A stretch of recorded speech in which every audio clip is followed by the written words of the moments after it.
Palabra Fabricio Laruso, de la Universidad Iberoamericana de Unidad Guanajuato. Con el trabajo Fue el Ejército, desaparición forzada, reparación y memoria contra el olvido, de José Salvador Cárdenas. Fuentes en Guanajuato. Fabricio, por favor. Muchísimas gracias.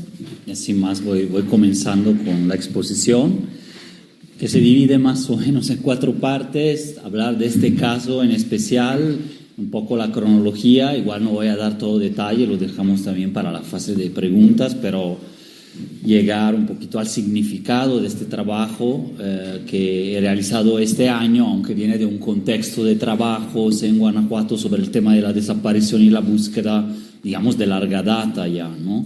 El contexto, memoria y método, es decir, la parte, digamos, práctica en que hemos trabajado con historia oral, con unas entrevistas y algún contexto ya más actualizado de la situación y por qué podemos hablar lamentablemente justo de repetición y no reparación en muchos casos, mientras que el mandato sería no repetición y reparación, además de justicia, verdad y memoria, ¿no?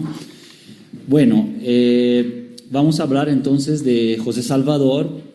De hecho, este es el título de la ponencia, reproduce el título de una columna, el título también de un texto escrito que fue elaborado en enero de este año. Bueno, yo lo elaboré como parte de un trabajo de acompañamiento a la familia de este chico que fue desaparecido en 2017 por el ejército y que no se había integrado nunca a colectivos, grupos, ni de personas buscadoras, ni de víctimas en general en su momento, pero que 8 años después de la desaparición de José Salvador, ve cómo llega una sentencia de amparo que después de varios recursos, digamos, obliga a la Sedena, a los militares, a un acto de disculpa pública. Y entonces la familia, a través de algunos contactos, llega a nosotros de la Plataforma por la Paz y la Justicia en Guanajuato y a la Ibero León para solicitar de alguna manera un acompañamiento, un apoyo y un trabajo también de visibilización. De hecho, esa petición llega también del propio juzgado, que también acompañó ese amparo hasta el final, con todos los recursos que interpuso la Sedena también, en ese sentido, para impedir que se llegara a esa sentencia de acto de disculpa pública y reparación del daño integral a la familia, ¿no? Pero vamos un poquito más. Igual estos, leo algunos, son fragmentos de ¿qué? De ya una tercera versión de reelaboración de la entrevista, claro, pactada, hablada con la familia, me refiero a don Toño y a Luz María, mamá y papá de José Salvador, para elaborar un discurso público. Entonces la forma que tiene esto es, después de la entrevista en bruto, transcrita, que sí se va a conservar en el archivo de la memoria que estamos elaborando, ojalá lo podamos presentar al siguiente congreso en la Ibero León sobre desapariciones, que es la versión original, pero hubo una reelaboración primera y luego una reelaboración, digamos, en tercera persona para leer un discurso in memoriam frente a los militares, pues al gobierno de Guanajuato, a todas y todos los invitados, en un evento el 18 de enero de este año en que la familia no quiso participar y por eso delegó a representantes, que ahí estábamos justo esta situación, ¿no? Él iba a cumplir 20 años, su vida fue interrumpida, asesinaron a su proyecto de vida, su fe y el futuro, ¿no? Y eso rompió el tejido comunitario, también se señala mucho eso, era una comunidad, al menos en esa época, muy cohesionada, ¿no? Que salió a buscarlo incluso, no solo la familia, también otra gente, y ese cobijo de la comunidad importó muchísimo, ¿no? Personas buscadoras o víctimas también aisladas, estigmatizadas, tienen otra percepción y otra vivencia mucho más efectivamente traumática también que cuando tienen en cambio un cobijo comunitario o familiar sólido, ¿no? Lo encontraron a Chava una semana después, sin vida, sin nombre, lejos de casa, ejecutado extrajudicialmente, porque luego acá también se intentó utilizar desde el lenguaje a veces del derecho, a veces de las mismas familias, que es diferente, y de la prensa, que solo hay historias de José Salvador hasta 2017, y siempre repiten la misma, que fue a lo mejor alguna entrevista en ese momento con la familia. No había información sobre él, por eso también quisimos entrarle con el tema, pues, de la memoria, y no solo de representar a la familia en un acto, sino hacer un trabajo más de acompañamiento que sigue hasta la fecha, porque estamos representando para la reparación del daño monetaria, que no ha existido todavía, no lo han hecho, pero también porque la narrativa era o la del Estado, del Poder Judicial, de la sentencia, de todos los actos de impugnación de la Sedena, o el lenguaje de la prensa del 2017. No había nada más sobre la vida de Salvador, ¿no? Entonces la idea era al menos tratar, ahí fue bastante express el trabajo, igual pensamos dar un seguimiento mayor con otros integrantes de la familia, pero la idea era, por lo menos de momento, la verdad fueron solo 15 días, porque nos avisaron del juzgado el 31 de diciembre para este acto que era el 18 de enero, y tuvimos que construir, aunque fuera rápidamente, una relación de confianza con la familia, si no, no se podía dar esto. Entonces hubo varias visitas, efectivamente, como le dicen, a rancho, de hecho se llama Rancho Nuevo del Llanito el lugar, ¿no? No voy a explicar todo esto, pero ¿qué nos dice esa línea del tiempo? Que la Sedena y la CEAV, la Comisión de Víctimas, que litigan contra las víctimas. Bueno, la Sedena por defenderse, ¿no?, de sus culpas, por así decirlo, de sus violaciones graves a derechos humanos, y la Comisión de Víctimas también para como que ralentizar, administrar el dolor, como se dice, ¿no? Pero yo diría que gracias a una jueza efectivamente militante como Carla Macías en Irapuato, que ha tenido ya varias sentencias hasta polémicas comentadas, ¿no? El bloqueo de la Guardia Nacional que no pasara a Sedena antes de la reforma constitucional, poder entrar a buscar en un cuartel militar de Pénjamo, o sea, una víctima de desaparición del 2015, y muchas más, ¿no? Pero bueno, se dicta este acto a través de un procedimiento que es el amparo buscador por violaciones a derechos humanos, no por sentencia judicial. El Poder Judicial también puede buscar, eso se conoce poco, pero bueno, aquí fue una parte de ese acto, pero ordenó a los 2 batallones que están ahí, el 12º Zona Militar y el 8º Regimiento, les ordenó, les pidió presentarse públicamente. Lo querían hacer en el campo militar, y la jueza dijo, pues no, en la Alhóndiga de Granaditas de Guanajuato, que es el lugar de los más simbólicos, ¿no?, también de la historia del país.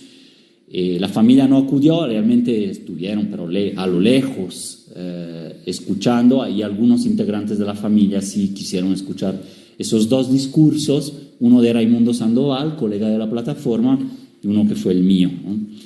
Él siempre había vivido en Rancho Nuevo del Llanito, pocos lo ubican, pues se encuentra ahí, Irapuato, Romita, Silao, en un cruce, que es estratégico también, vamos a ver algo de contexto, y a esos ranchos a los que le debemos nuestro bienestar, alimento, el aire, los horizontes. Salvador tiene un hermano, muchos tíos, primos, una sobrinita, 2 sobrinos, amigos de infancia, vecinos y recuerdos que lo quisieron y lo quieren, y con quienes trabajaba, jugaba, bailaba, pasaba sus mejores momentos y comía su platillo favorito.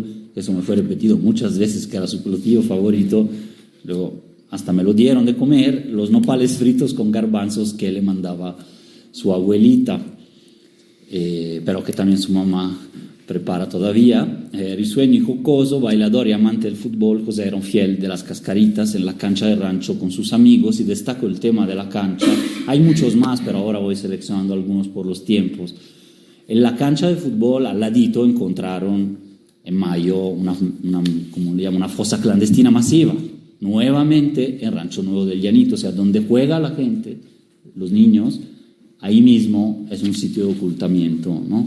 Y eso había acontecido ya en 2019, en otra cancha de fútbol que está cerca de donde luego me invitaron la familia como que a comer para un poco liberar tensión, y después de ese acto público, como, bueno, me trataron muy bien, estaban muy agradecidos, o sea, para mí fue como una cosa de pasar la tarde con ellos, etcétera, al lado de otra cancha de fútbol, que fue la del 2019, de otro hallazgo de 16 cuerpos. La del 2025 fueron igual 17 cuerpos. Estamos hablando de estos contrastes, ¿no? Ahí, entonces, que esta foto la saqué yo un día ya saliendo de la entrevista realmente, que me pareció maravilloso, ese campo, como escribió Daniel Arrea en el recetario para la memoria, que nos alimentaba y ahora ahí nos buscan, ¿no? Que es este trabajo. Y bueno, no va a dar tiempo realmente de ahondar en todo, pero los quiero mencionar. Hubo, como en muchos estados, con sus propios tiempos, ¿no?, un patrón de negaciones, tanto de las desapariciones en términos de cifras y también de alcance de la problemática durante muchos años, y lo mismo de las fosas clandestinas, ¿no? Solo quiero destacar eso. Aquí vienen ejemplos prácticos, que no los voy a leer todos, pero son funcionarios del gobierno anterior, sobre todo, y del anterior, o sea, Miguel Márquez y Diego Sinoé a nivel estatal. Digo, son narrativas que luego se reproducen en funcionarios federales, de otros estados, etcétera, pero bueno, me centro en Guanajuato, que es suficiente, ¿no? Y bueno, aquí contrarreportajes, informes hemos generado desde la universidad, pero también desde la narrativa de las personas, ya no solo en prensa, sino con ese trabajo de archivo que estamos realizando en Salvatierra y León, en donde pues se da cuenta de otra narrativa contraria a la narrativa tóxica o negacionista, ¿no?, sobre esto.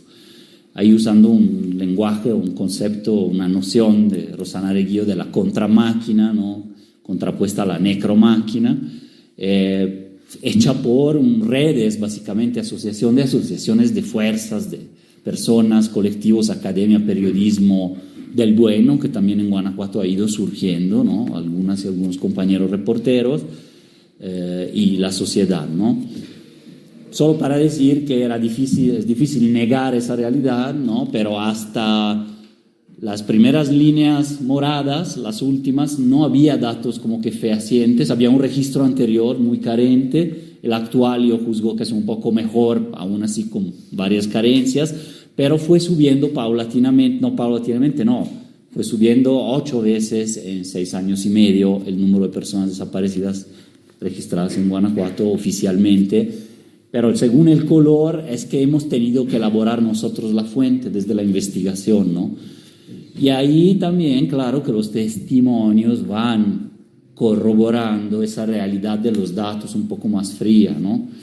Y también de este contexto en donde Guanajuato está dividido en 2, 3, 4 áreas, ¿no?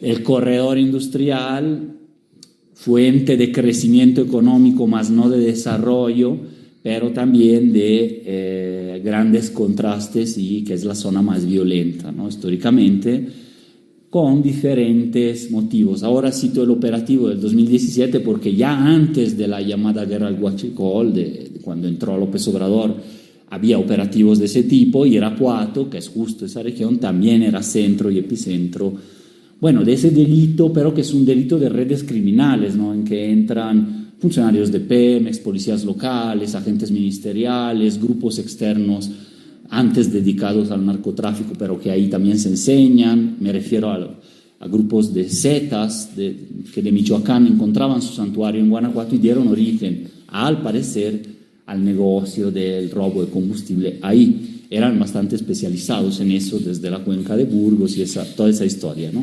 Pero bueno, aquí vinculamos presencia militar, operativos, conjuntos estatales, federales, ya en esa época. De hecho, se reconoció que iban buscando, según a presuntos culpables de un robo, y claro, como casi siempre sucede, fueron buscando culpables o inventando culpables en José Salvador y su primo, que estaban en una motoneta yendo a una fiesta en La Calera, un sitio muy cercano de ahí que se ve.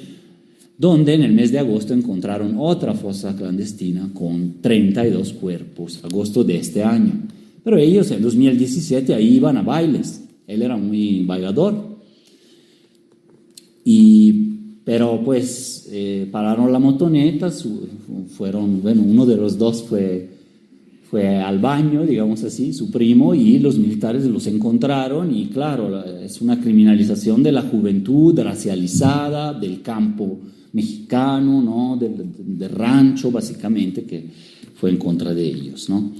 No voy a leer todas estas, las proyecto, pero les podría yo, claro, pasar. De hecho, está publicado como tal, esa versión final del discurso que se leyó en esa ocasión, para pasar a otras situaciones de contexto.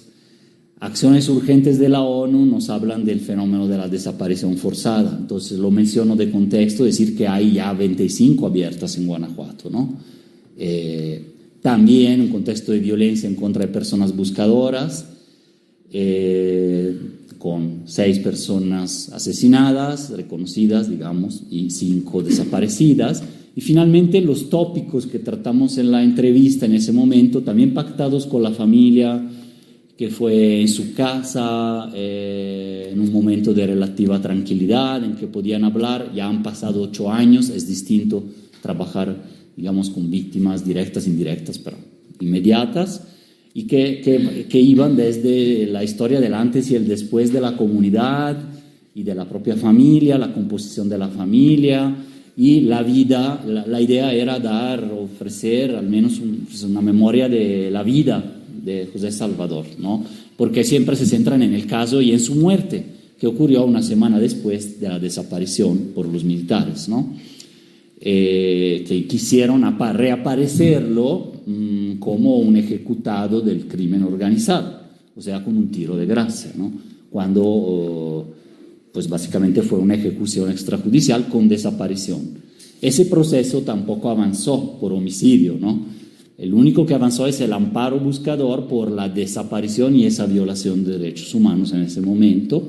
Y bueno, ahí voy a pasar adelante por los tiempos. Lo proyecto acá y remito más bien a compartirles la presentación. Este es un altar que la comunidad erigió en la misma calle donde acaba justo la calle de la casa familiar. Este fue el propio acto de la disculpa pública del compañero Raimundo Sandoval. Esto nos dieron la familia, dijo, van en representación con la imagen de él, por favor, esta para que lo vean. Y bueno, ahí fue un momento como el más emotivo. Se habla de los afectos, de los apodos, de la vida comunitaria, de cómo trataba con los niños, las niñas y que sí quería tener después, de cómo intentó migrar a Estados Unidos pero pues, digamos, no pudo pasar de alguna manera y se regresó a trabajar ahí, pero todo bien, ¿no? O sea, cuentan esa historia como algo que se cerró, mientras que su hermano sí fue 6 años, como su papá, y como toda la comunidad ahí, por lo menos los hombres, van todos todavía, o sea, hoy tratan de emigrar ahí para quizás sí regresar y hacer bueno, aquí la abogada que también está acompañando, que es Angie Márquez, y bueno, no justicia, el caso penal ahí sigue, no hay responsables concretos, solo sí se sabe que fueron ese batallón y ese regimiento, y violaron derechos humanos, pero no hay una sentencia condenatoria. Entonces procede en ese tiempo, no hay reparación porque fue solo a medias, falta la parte monetaria y se está ahora sí que haciendo güey la comisión de víctimas, perdón el francés, pero totalmente, porque se le solicitó, solo tiene que hacer una valoración económica, negociarla, claro, y luego ya la Sedena estaría dispuesta incluso a pagar. Fue un caso único porque la Sedena ha dado alguna disculpa pública por tortura en Guerrero, por desapariciones, pero en cuarteles militares. O sea, este sí fue otro hito. Efectivamente se esperaba que casi que no acudieran, en cambio sí organizaron el evento y lo asumieron. Esto ya lo mencioné, 2 fosas masivas, o sea, la no repetición es violada, más bien es repetición, por fosas masivas, en los 2 lugares cercanos, La Calera, el lugar de esparcimiento, Y hemos trabajado como en la contramáquina con mapas participativos que hemos hecho con colectivas y fuentes estatales, que ahora sí las hay, porque están asumiendo hasta como trofeos los hallazgos, ¿no? La misma fiscalía, luego cierran el paso a las buscadoras, pero es un trofeo. Y ya para ir cerrando, trabajar esos mapas ha sido también parte de un trabajo con las buscadoras en que van narrando las búsquedas y los hallazgos más que viendo puntitos en un mapa, ¿no? Eso ha sido de esa forma y ha sido pues, un proceso, o sea, doloroso pero importante, o sea, interesante también en ese sentido para la historia oral de esas búsquedas, ¿no? Que es incipiente, pero bueno. Otros casos, Pénjamo, Romita, y finalmente este sí lo quiero solo señalar, que lo tengan en el radar, es un caso muy reciente de otro joven, ahora sí menor de edad, adolescente, que hay una lucha en curso muy fuerte. Vinieron a la Ibero la semana pasada en la inauguración de nuestro nuevo laboratorio de resistencias contra las desapariciones, que se llama Red Lab, y la familia llegó como para vincularse con la universidad y con colectivas, ¿no? Pues Juanito sigue desaparecido, a pesar de que ya se están metiendo todos los recursos posibles, el mismo amparo buscador de José Salvador del 2017, de hecho con la misma jueza, que es la que los impulsa de una manera más contundente y que conoce del tema, ¿no? Como todos los hombres y mujeres de su edad, José se enamoraba, tenía sueños, fe, decepciones, pasiones y fuerza, grababa videos, era amiguero, salía mucho. Sus papás, su hermano, sobrinos extrañan su canto y voz y lo harán por siempre. Piden que no se repita lo que sucedió, que las autoridades respeten la vida y la legalidad, que nunca más haya justicia por propia mano, que si le llamaron, no, pues eso no es justicia. El respeto a nuestros derechos sí lo es saber qué pasó y por qué pasó. Por eso ellos esperan, junto con todas y todos, el tiempo de la memoria, de la verdad y de la justicia. Muchísimas gracias. Perdón por todo.